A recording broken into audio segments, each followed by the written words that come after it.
PK. Yeah, so I visited Pakistan twice and I got to know the culture. I got to know the place because I was there for quite a few months.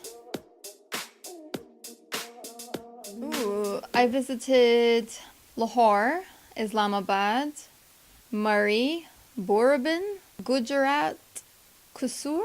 There's a village called Kusur. I went to the border between India and Pakistan, the Wagda border. I think that's pretty much it.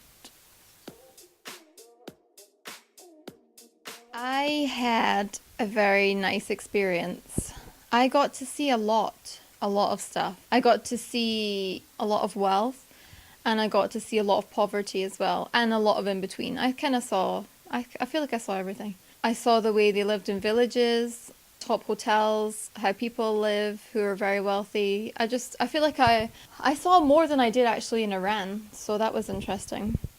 It was the first time I visited a country like that was that far east, because I think I'd only been to Turkey by then. I was preparing for the worst, to be honest. It was different to what I thought in a positive way. So before I went to Pakistan, wow, I heard so many bad things. People were like, "You're going to Pakistan? Are you kidding me?" Or, "Oh, don't go there, it's too dangerous, you can't go." What else did I hear? "Oh my God, there's so many bombs over there, terrorists." Yeah, I heard like all the negative things and then saw lots of negative things on the media. Even the name Pakistan, I'd always perceived it negatively. I wasn't scared. I was just, I felt prepared, I think. Because I heard all the stuff people were saying. I tried to speak to people who were from Pakistan or had been there. And so I felt inside like I was prepared if I saw something negative to see a bomb or something. The people I knew who were from there, I trusted them. They said I was going to be okay, so I believed that. And it wasn't in a naive way. It was just that I thought, wait a minute, there's like how many millions of people living there? They're okay. But I definitely heard more negative things from people than anything before going, that's for sure. I remember once a bomb went off. It wasn't so close to where I was. It was a few miles away at least. I think it was the only time anything like that happened. There were a few other incidents that happened, but I remember the day that bomb happened, a woman came to us who worked for this family and she was upset, because she knew some people in that area that were injured. I felt really bad for her, of course, but it didn't scare me though. I don't know why. Because I was seeing everyday life there. I went out every day. I met lots of people. People came to see me. I went to see people and everything was like normal. People have a very good sense of humor over there and they take things very lightly. So like nobody was in great panic or anything like that. So maybe that's what helped me. Be like, okay, we have to take a few extra precautions, but still, it's all fine. Not many people carry guns there. And the only people that had guns were like major security. You could sense that it was just, they had the gun on them because they wanted to give that impression that, oh, I'm important kind of thing. It wasn't like they were going to shoot you or anything like that. The guns that they had on them probably had not been used for 10 years or something. So even though I saw a few things here and there, I wasn't like, I probably have seen more guns in the UK because at the airport they've got these big, and I feel like they would use it more than somebody in Pakistan.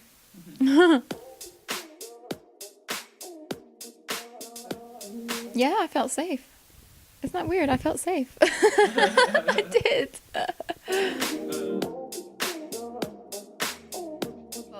Well, as I said, I met all different kinds of people.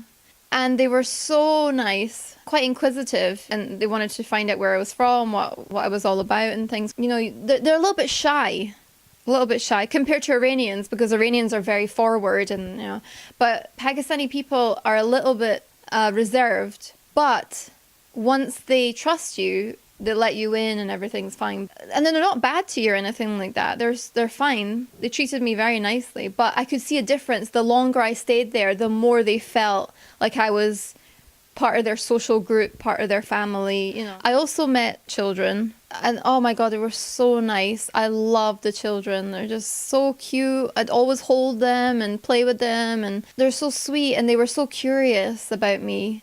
I'd buy them gifts, and they're just so lovely. People in Pakistan are just normal people, and they go about their lives like anybody else. The only thing I'd say is that they have a very, very good sense of humor, and they're also very loving people, and they're very, very family orientated. City people are very different from villagers, people who live out in the villages. They're very, very different. Like here in the UK, it's the same practically. Just people are maybe a little bit more friendlier in the villages. There, it's quite different. What I can say about Lahori people is that they also have a big influence from the West. They try, like the younger generation especially, they're quite modern. They dress more modern as well. They still have that really nice connection to their families. They respect their elders. It's just really nice. They have a lot of respect for people in general, and education is obviously very important there. And Granny and Granddad usually live there. Aunties and uncles come visit all the time. And also the religion. So the religion isn't forced upon people in Pakistan as it is in other countries. But I find that more people choose to be a Muslim there. Or choose to be religious in general, because there is a small Christian population as well. And they're very, very religious. It's strange to see that, because we see Christians in the UK and they say they're Christian, but they don't really practice. But there, the Christians are actual Christians. You know, they go to church, they do everything that they're supposed to do. So therefore, it's more pleasurable for them to be religious. You can't really, I don't know if it's actually understand it without actually going to countries where it's forced and where it's not forced, but are both classed as Muslim countries.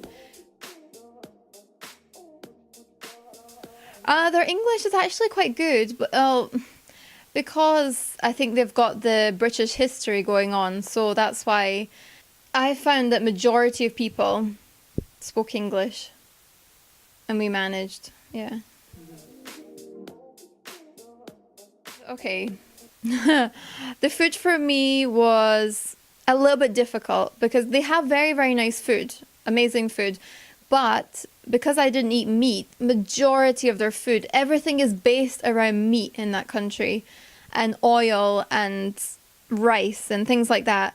It's all very tasty for sure, but if you don't eat meat, I found it a little bit challenging. But I was around other people who ate a lot of meat and they were very, very happy with the situations. Yeah, and I struggled with salads. Like when I went to a restaurant or I wanted to get a salad, they give me pasta with mayonnaise or something with mayonnaise, and that's not really a salad. Like in my eyes, a salad is lettuce, tomato, cucumber, like something fresh with lemon juice or something on it. They didn't have that concept. I don't know why. Anyway, I started making salads for people there and they're like, wow, this is so good. I'm like, well, yeah, why did you not eat it? You've got amazing produce. That's one thing.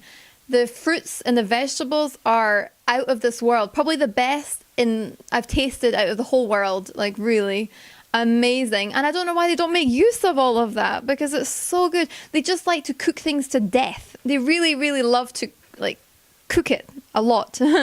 And and I'm used to like having a lot of fresh things, cooking things for 10 minutes or something, not like 5 hours or whatever. So that's the only thing. I struggled a bit with the food, but when I did have the rice or the bread or what's that called? There's this bread they call roti, and then they have like a filling in the middle. I cannot remember the name, what it is. Oh, paratha, that's what it is. Anyway, so I'd have that with spinach in the middle, and I learned how to make them. And so I was okay. I eventually adapted, but I definitely, like when it was watermelon season, I'd have lots and lots of watermelons. When it was orange season or apple season, I'd make apple juice, orange juice. Yeah, I had lots of mangoes, and it was so good. Like their stuff is amazing. The cooking side of things, because I have quite a limited diet in their eyes. But they were so nice to me. You know, whenever I went to people's houses, they'd say, okay, right, you don't need this, okay, right. You know, they'd always try and accommodate. They were so nice, really. I appreciated that. It's just, I'm talking generally when you go to a restaurant or something like that, is that it was a little bit difficult for me. But I actually taught a lot of people there my kind of diet, and they were really liking that. I made them nice desserts. I made them lots of salad things and stews, and they loved it. Oh yeah, and I got a huge watermelon. I used to buy watermelons like this size, like half my body size, that were delicious. The best watermelon I've tasted in my whole life. And it came to like £1.50, like $2 something, you know. It was amazing. So good. I just lived off watermelon most of the time. It was so nice. Okay, so if you plan to go to Pakistan, I recommend taking a painkiller. I never had to use most of the stuff, but this is just in case, okay? I would take painkillers like paracetamol or whatever you call it in other countries. A few packets of painkillers, ibuprofen, like an anti-inflammatory, just to have, because the thing is we're used to what we're used to at home. So, and especially the doses and things like that, you don't want to go to another country. And that's the same for any other country, actually, because when I go abroad, I take, and no matter which country it is, I do take these things with me anyway. But particularly in this country, I wanted to take my own stuff. I knew somebody that went with me that took antibiotics, but she never used it. That was just extra precautions. Okay, take charcoal tablets. That was a lifesaver for me because I'm not used to oily food or very, very spicy food or buying things at the side of the road. And I didn't take, oh yeah, that's another thing. I didn't have any vaccinations before going. I didn't have any malaria. I didn't have anything before going. So that's the thing. The charcoal actually really helped me. So whenever I ate something, I felt, I'm getting an upset stomach or something, I'll quickly take a few charcoal and it would help. It would like get rid of whatever it was. So that was like a lifesaver for me. You know the little packets of tissues that you get, the Kleenex? I always had one of them in my bag. Because in a lot of places, they don't really have toilet paper. So, or just when you need paper for whatever, like, you know, you've got it in your bag. Well, okay, I use homeopathic remedies for other things. If you're into that, you can get that, but otherwise it's not necessary. So I took a lot of stuff with me and I ended up wearing none of it. I ended up buying everything there. So you feel like you want to fit in and wear their beautiful dresses. So I ended up wearing a few and it was so comfortable. Oh my God, so comfortable. And I thought once I wore one, I was like, I'm going to be wearing these while I'm here. They're so comfortable and they're so beautiful as well. Yeah, you don't have to wear the headscarf when you're outside, so you don't have to worry about that. I just wore it out of respect in certain areas, so and you kind of pick up the vibe. So dress code. Well, as I said, there isn't really... You can actually dress in anything you want there, as long as you're not naked. Really, it's not like Iran, where it's like a law to dress in a certain way. In Pakistan, you can dress as you want. You just pick up the vibe of the culture and the people. You know when it's appropriate to wear certain things. I just felt more comfortable when I wore their dresses and when I was more covered up, because when I was more revealed, like say I wore the dress and no trousers underneath or tights or anything, I could sense people looking at me and things, and so it's just best to cover up a little bit. But it's up to you how you dress. And men, it's the same. I definitely really loved the people. Loved their sense of humor, really. It just, even though a lot of the time there was a language barrier, the humor that came through just made me feel at ease. I loved the fruit. Even the vegetables were so tasty. It's like the apples there are 50% more delicious than they are here. And oranges, everything tasted so nice. I loved how everything was so cheap. Oh, the weather in winter was so good. It was just perfect, actually.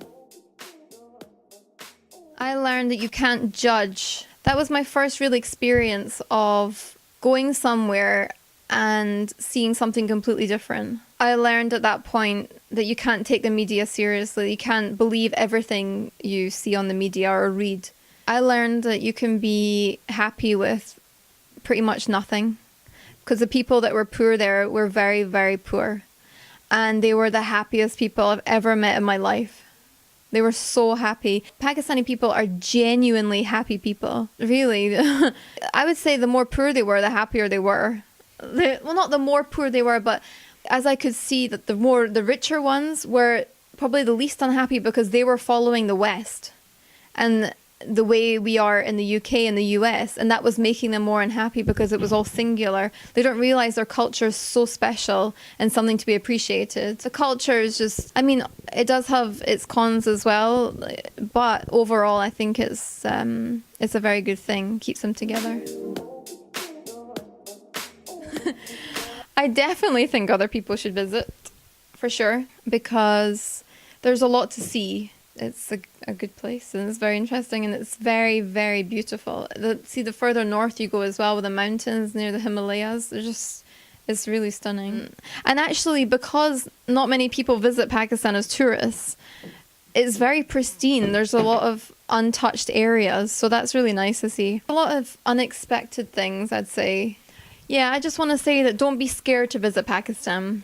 Preferably contact some people that are there or that you know from your country and speak to them about it. Maybe they can set you up. I mean, if you do your research and you stay away from the Western areas, then I think you'll be fine.